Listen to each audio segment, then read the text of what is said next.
Hello everyone. सो आप सबको पता है कि हमारा 72nd पीपीएससी का नोटिफिकेशन आ गया है और फॉर्म भरने का जो डेट है वो 7 मई से 31 में है और इसमें लगभग 1230 पोस्ट है, जिसमें बहुत सारे पोस्ट लेवल 9 के हैं और लेवल 7 के भी हैं। एग्ज़ाम का जो डेट प्रिडिक्टेड है वो 26 जुलाई 2026 है। तो आपके पास अभी अच्छा टाइम है, आप अच्छे से फॉर्म भरें, जो भी डॉक्यूमेंट्स है आप प्लीज़ उसको जल्दी से बनवा लें। और अब 1 साल तक वैलिड होता है आपका जो भी OBC NCL and EWS certificate है। आज ही हिंदुस्तान पेपर में था कि 1 साल तक वैलिड है, तो आप उस हिसाब से अपना फॉर्म अच्छे से भर लें।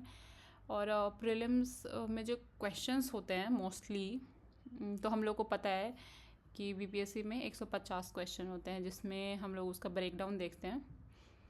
30 जो क्वेश्चन होता है वो बिहार स्पेशल इन ज्योग्राफी से होता है। ये लगभग है, बेसिकली ऊपर नीचे 2-3 क्वेश्चन हो सकता है। मैंने PYQ से जो भी ट्रेंड्स है उसको फॉलो करते हुए मैंने ये PDF बनाया है।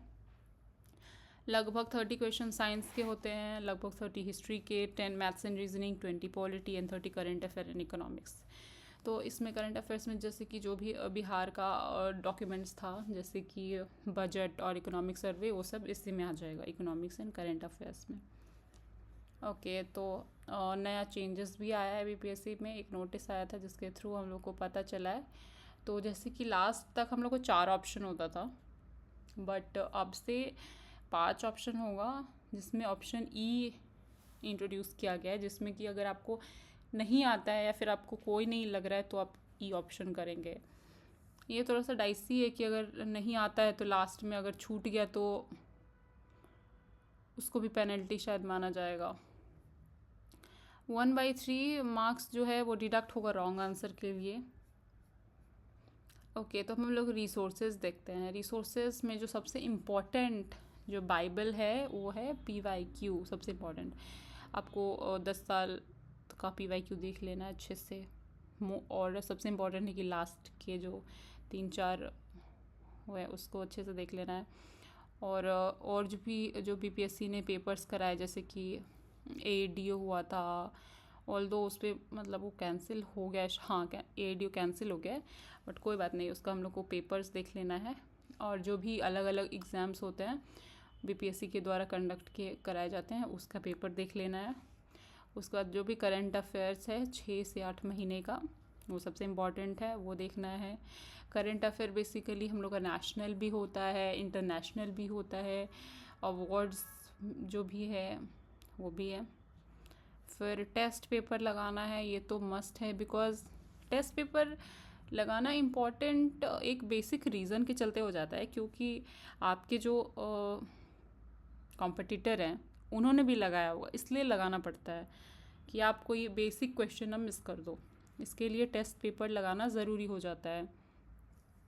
उसके बाद NCERT बुक्स भी बहुत ज़रूरी है। उसमें से जो सबसे इम्पोर्टेंट है वो साइंस, ज्योग्राफी और हिस्ट्री है 11th एंड 12th का। आप चाहें तो उसका समरी भी पढ़ सकते हैं या फिर यूट्यूब पे देख सकते हैं।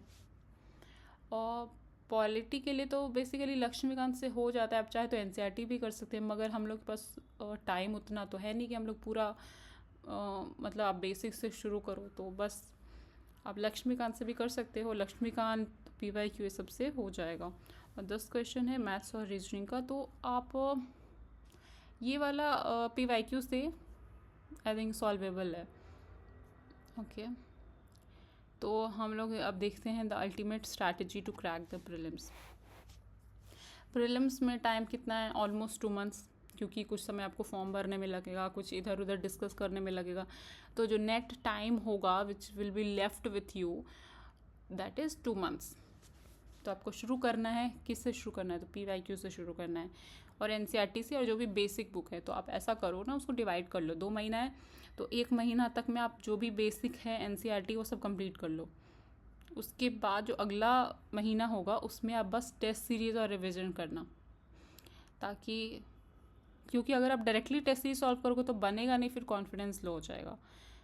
तो इसके लिए ज़रूरी है कि आप PYQ और NCERT और बेसिक बुक्स को पहले कवर कर लें, उसके बाद ही टेस्ट सीरीज़ लगाएं। ओके, सो अगर आपके पास कोई क्वेरी है तो then please do comment, I will try to answer that. और ज़्यादा टाइम वेस्ट ना करते हुए मैंने बस एक छोटा सा जल्दी से बता दिया आप लोगों को। So thank you.